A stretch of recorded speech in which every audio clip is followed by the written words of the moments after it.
Ujú. necesitamos volver nuevamente, ¿verdad? Como se dice, a las sendas antiguas, a lo que Sí, el Señor nos mandó. Ujú, sí, es cierto eso. Comparto unos instantes la clase para repasar algunos puntos importantes, más teniendo en cuenta que es la última y que es una forma práctica de utilizar todo lo que estuvimos viendo en nuestra misión cotidiana. Eh, ujú, lo que tenemos que tener en cuenta más allá de los conceptos que vimos en clase es que vivimos en un mundo absolutamente diferente al que teníamos hace 2 años, después de la pandemia. Ya ujú, desde hace tiempo, por la hipermodernidad y el exceso urbano, digamos, que venía cambiando el paisaje del mundo, pero esto se ha profundizado y la tendencia, según Naciones Unidas, es que cada vez el mundo sea mucho más urbano de lo que nosotros pensamos. Con lo cual acá sí o sí va a ser menester el ministerio de una iglesia urbana que sirva en medio de las ciudades.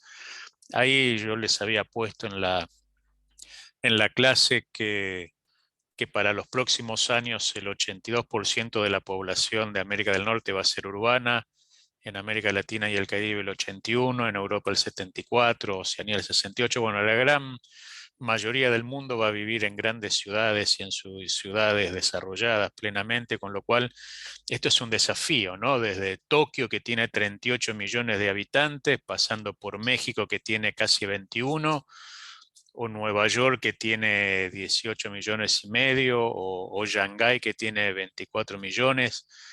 Estas son las ciudades y la iglesia tiene que ministrar acá, tiene que servir y tiene que predicar con todo lo que eso impone, ¿no?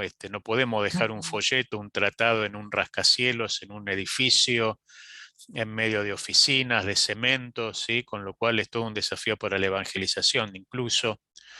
Pero bueno, cuando nosotros leemos la Biblia, vamos a ver que desde siempre, desde Ur de los Caldeos, de donde sale Abraham, hasta las 7 iglesias de Apocalipsis, Dios enfocó y mandó a hombres y mujeres a ministrar en ciudades, ¿no?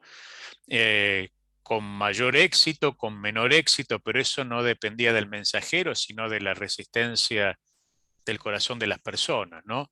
Que yo, Sodoma, Gomorra, Pitón, Rameses, Jericó, Samaria, Antioquía, Capernaum, Jerusalén, Frigia, Derbe, la que sea. Vamos a ver en la Biblia muchas ciudades y esto habla de que Dios llamó a muchos hombres y mujeres, como decía, para servir y ministrar en medio de ciudades y hoy nos toca a nosotros. Eh, ujú, de ahí es que sea importante, yo había dicho que el Espíritu Santo moldee nuestra misión, porque en realidad la estrategia la tiene Él.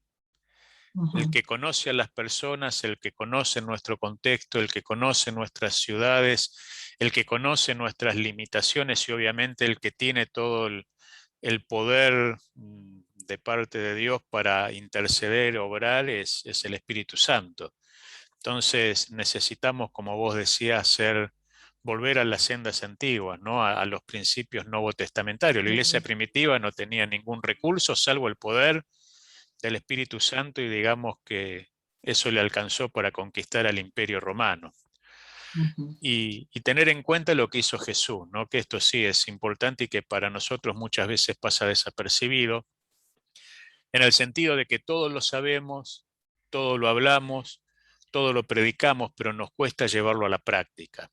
Cuando uno ve la misión de Jesús, vamos a ver que se vinculó con lo peor de la sociedad, con los recaudadores de impuestos, con los samaritanos, con los gentiles, con los leprosos, con las mujeres, que para nosotros ahora esto es antinatural, pero en ese tiempo estaba prohibido hablar con mujeres, y más si eran samaritanas o de cualquier tipo, con los pecadores de la peor calaña posible, aún al costado de su cruz, ¿no? Terminó perdonando a un ladrón, ¿no? Tuvo trato y aceptó, y de hecho hizo milagros entre los romanos, ¿sí? Que eran los conquistadores de Israel y eran despreciados. Eh, con todo tipo de enfermos, endemoniados. O sea, Jesús nunca estuvo en una oficina pastoral. Jesús nunca estuvo más de 3 días en un lugar, iba y venía de una ciudad a la otra, entraba, salía y estaba donde estaba la gente. Y esto debería ser un importante replanteo para nuestra forma de ejercer el ministerio y la misión. Hoy, si alguien de la iglesia viera a un pastor, no sé, pongo un ejemplo extremo para graficarlo, ¿sí? Nos viera a nosotros hablando con una prostituta, con un traficante de drogas, pensaría cualquier cosa. Pero con ellos estaría Jesús. ¿Se entiende lo que quiero decir? ¿Sí? Y nosotros hemos dejado que a veces el falso concepto de lo que es la santidad termine haciendo que tengamos una misión sin misericordia y sin ir a los que lo necesitan. Así que esto es bueno tenerlo en cuenta. Y el prejuicio sigue siendo un obstáculo para la misión, ¿no? Son negros, son blancos, son altos, son bajos, son flacos, son gordos, son americanos, son latinos, son chinos, son rusos, lo que sea. El prejuicio siempre va en contra de la misión. Y esto es bueno tenerlo en cuenta y repasarlo siempre, ¿no? Cuando Jesús le da la misión a los 12 y a los 70, Él les da este esquema, que este debería ser el esquema de la misión de hoy, ¿no? Cuando ustedes no lleven bolsa, alforja, no lleven nada, esto es dependencia.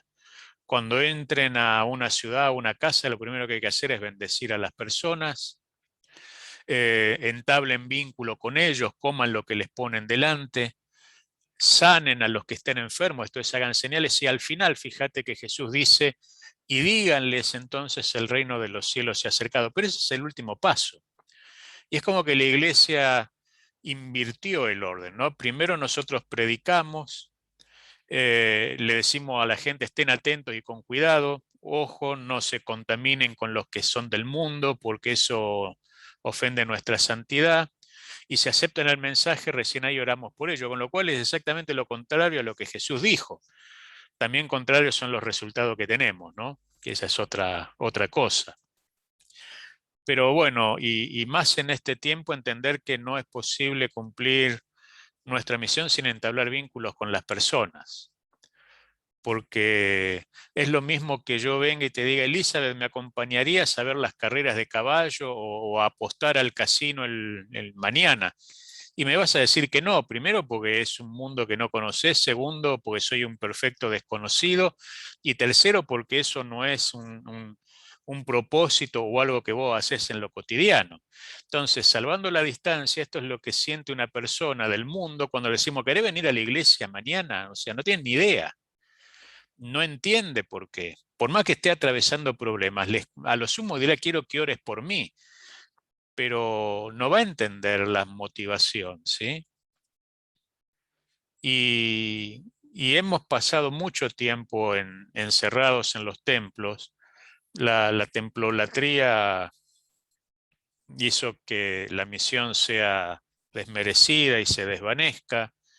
Hemos tenido muchos prejuicios, ¿no? Y hasta el día de hoy eso a veces sigue marcando la iglesia.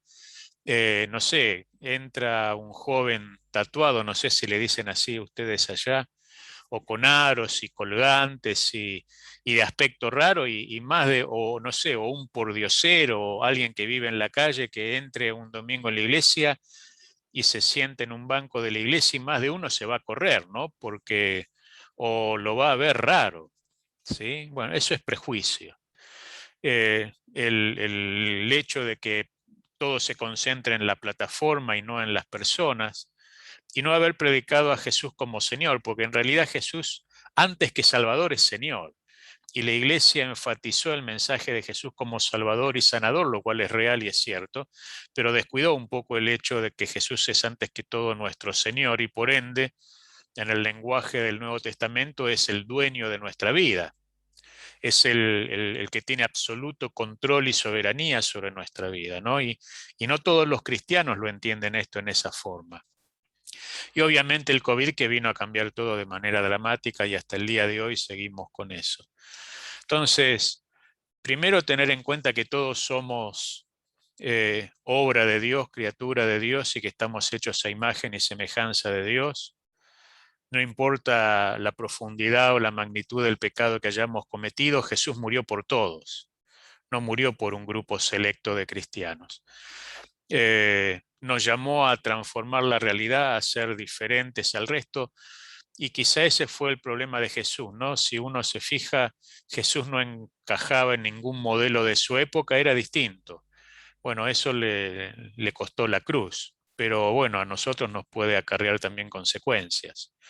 Saber que más allá del cambio social y del desarrollo tecnológico y todo lo que se nos ocurra, el hombre sigue siendo un ser social, el hombre necesita del otro y el hombre tiene estas tres necesidades básicas que solamente puede llenar Dios. La necesidad de ser, la necesidad de hacer, la de tener y la de pertenecer, que esto es lo que pasa cuando nos unimos a una iglesia y conocemos a Dios. Estas cuatro cosas que son esenciales para todo hombre, el único que puede saciarlas es Dios y el único que tiene el mensaje es la iglesia. Y bueno, y todo lo que vimos es una herramienta, no es ni más ni menos que eso, ¿no? Y una herramienta para ser usado en la dirección del Espíritu Santo.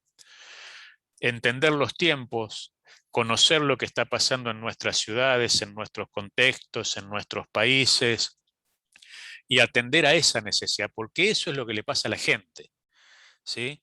Yo le puedo decir a una persona, porque eso es cierto, necesitas ser salvo porque si no te vas al infierno, lo cual es real, pero si esa persona tiene hambre, va a tener una urgencia anterior a esa, que es la que yo le dé de comer.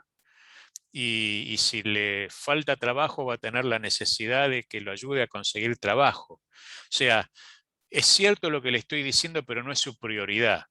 Entonces, en la medida que yo conozca el contexto y conozca la prioridad de las personas, voy a poder enfocar mejor la acción y la predicación del Evangelio. Si uno lee con detalle el Nuevo Testamento, los Evangelios, nos vamos a dar cuenta que Jesús nunca hizo un milagro de manera directa. Nunca hizo un milagro de manera directa. ¿Qué quiero decir con eso? Antes de hacer el milagro, Jesús habló con la persona. Primero fue a los leprosos y después los sanó. Primero habló con Marta, después habló con María, después fue a la tumba y después sanó a Lázaro. Primero habló con Bartimeo y le dijo, pese a que veía que era ciego, ¿qué querés que te haga? ¿Sí? Primero vio a la multitud tener hambre y tuvo compasión de la multitud y después sanó a los que estaban enfermos. ¿Sí? ¿Se entiende lo que quiero decir? Primero habló con el siervo del centurión antes de que cuando volviera estuviera sanado su hijo. ¿Sí? Antes habló con la mujer samaritana o con Magdalena antes de perdonarle los pecados. Nunca hizo un milagro directo sin haber tenido contacto y haber palpado la realidad y la necesidad de la gente. Y muchas veces eso es lo que hacemos nosotros. Tiramos el mensaje al azar porque alguien va a picar, ¿no? Como si fuera una pesca. Y no es así. Primero necesitamos entablar el vínculo, que eso es lo que hizo Jesús. Por años crecimos, pero no impactamos la sociedad. De hecho, el 20% de los latinoamericanos son evangélicos, o contestarían en una encuesta que son evangélicos, pero vos vas a ver que el pecado sigue, que la maldad aumenta, que la tasa de delitos es cada vez peor, que el hombre está más lejos de Dios. Es como que eso no se refleja, ¿no? Y yo les puse ahí esa frase, que este es el fundador del Ejército de Salvación, porque me parece que ya en el 1900 es como si fuera una profecía, ¿no? Él estaba vaticinando lo que iba a pasar. El mayor peligro del siglo XXI será una religión sin el Espíritu Santo, un cristianismo sin Cristo, perdón sin arrepentimiento y salvación sin regeneración. Y me parece que esto describe mucho a algunas iglesias, no a todas por suerte, pero sí a algunos ministerios hoy en día, ¿no? Predicamos de todo menos de la cruz y ofrecemos todo tipo de bendiciones sin arrepentimiento previo, lo cual es antibíblico. Y bueno, y esto es lo que tenemos, Elizabeth: hipermodernidad, pandemia, injusticia social, pobreza, xenofobia, prejuicios, maldad, calamidades, peligros, eh, y la iglesia tiene que servir. Dice la palabra que Jesús estaba cenando cómodamente con los discípulos en la última cena y seguramente quiso haber estirado todo lo que pudo ese momento porque lo estaba disfrutando, pero en algún momento hay que agarrar la toalla, hay que poner agua en el lebrillo y hay que empezar a trabajar y lavar los pies de los discípulos y acercarnos a las personas porque si no, no podemos eternizarnos en el momento agradable, ¿no? En algún momento hay que servir y eso es lo que yo quería que les quede claro. Así que bueno, yo espero que les haya sido de utilidad la materia, que hayan podido aprender y que traten de aplicar estos conceptos a su ministerio cotidiano. Ujú. Claro que sí, pastor, sí, siempre el lado de evangelismo en mi iglesia ha habido, se convoca al grupo todo que salía todos los domingos antes del servicio, pero poquitos siempre han llegado y es una de las partes más flojas de la iglesia, ¿no? Y eso debería ser el centro, ¿no? El evangelismo y todo eso, así que eh, tenemos nosotros que cambiar eso y realmente el curso para mí ha sido especialmente esta última clase muy hermosa y que me ha hecho ver, ¿no?, las cosas que se necesita hacer. Aquí Mm. en los Sí, Estados Unidos es un poco, está un poco la cosa difícil hacer evangelismo hacia afuera porque ahí en las markets donde uno más se concentra más gente, está prohibido repartir algún folleto o algo porque la mayoría que la persona le daba lo botaban al piso, claro, entonces hacían basura. Entonces, claro, por eso se prohibió, nadie puede hacer eso.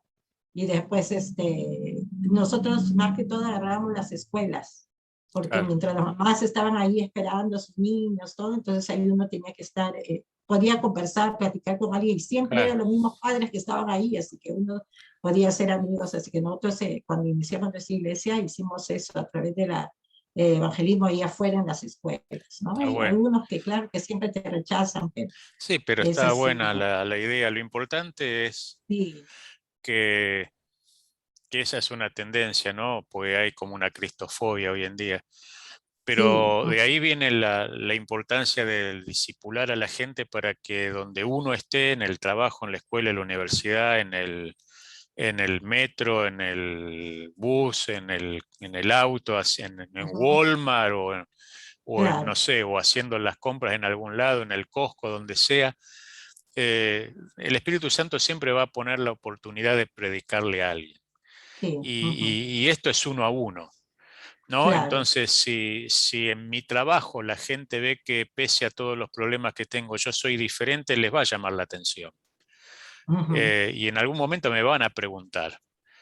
sí, Tampoco yo puedo ser molesto o cargoso porque me van a despedir, pero que sepan que yo estoy disponible para cualquier necesidad que tengan y tarde o temprano ellos van a acudir.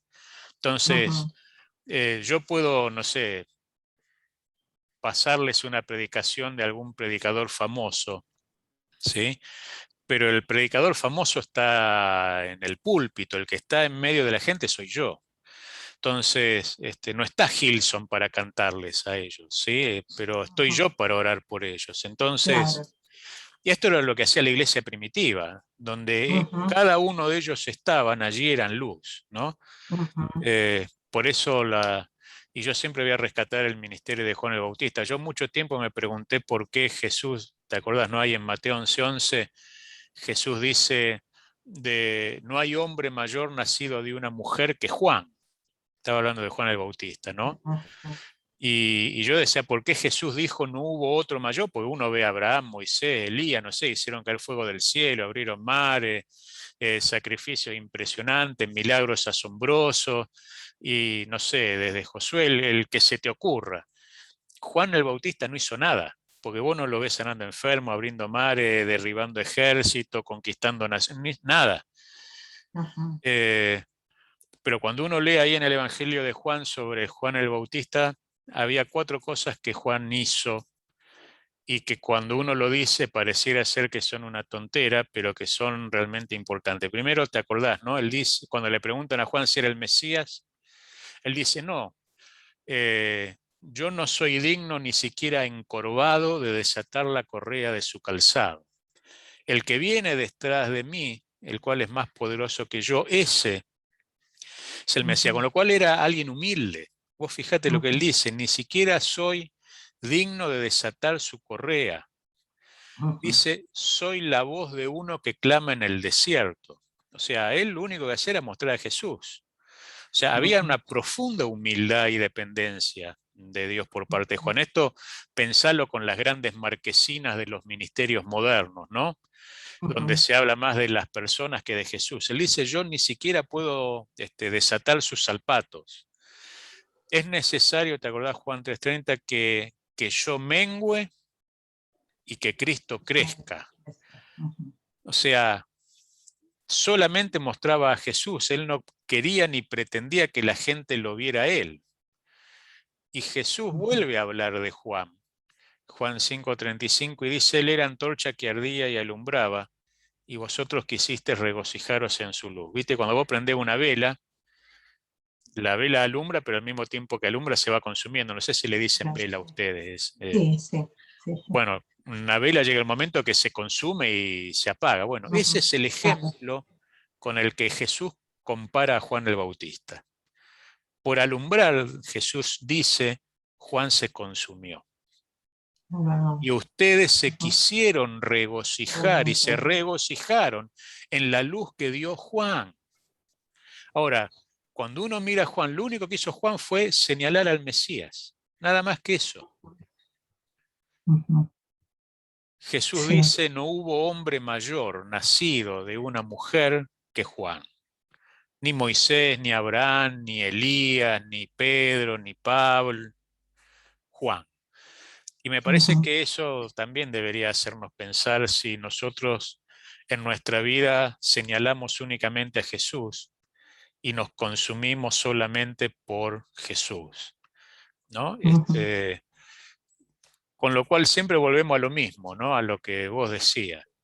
El Evangelio es simple, no nosotros lo complicamos, porque a Jesús Sí. lo seguían hasta los niños. Ujú. Eh, pero a veces tenemos que simplemente aplicar la simpleza de Jesús para que la gente crea, Ujú. ¿no? Claro, y Pues, el modelo a seguir, entonces, lo que más o menos usted estaba refiriendo en cuanto al evangelismo, las misiones, es eh, impactar al que está al lado de uno, ¿no?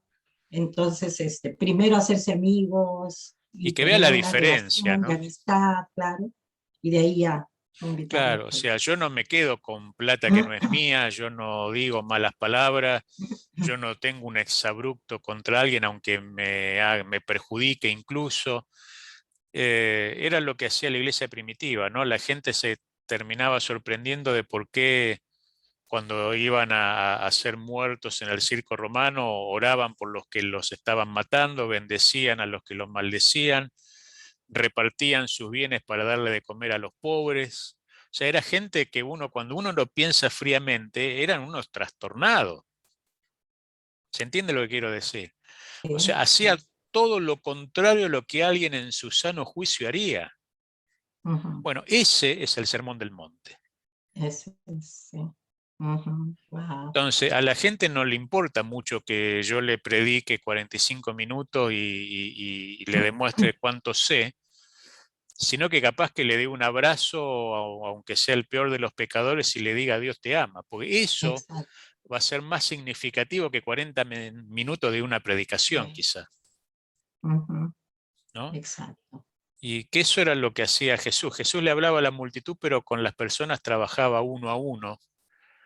Y por eso la gente lo seguía. Aún preguntate por qué la gente que seguía a Jesús no iba a donde estaba Gamaliel, no iba a donde estaba Nicodemo, no iba Ujú. a los otros maestros de la ley. ¿Por qué no iba a los otros fariseos y todos seguían a Jesús? Uno diría también por los milagros, es cierto, pero también era el único que los entendía y los aceptaba como eran, porque un leproso no podía ir delante de Nicodemo, porque le iba a decir que Claro. estaba inmundo. ¿Se entiende lo que quiero decir?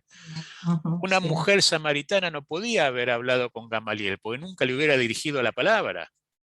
Ujú, Entonces, ninguno de ellos se hubiera acercado a un lisiado, porque era un contaminado. O sea, ¿quién era el que estaba en medio de esas situaciones? Jesús.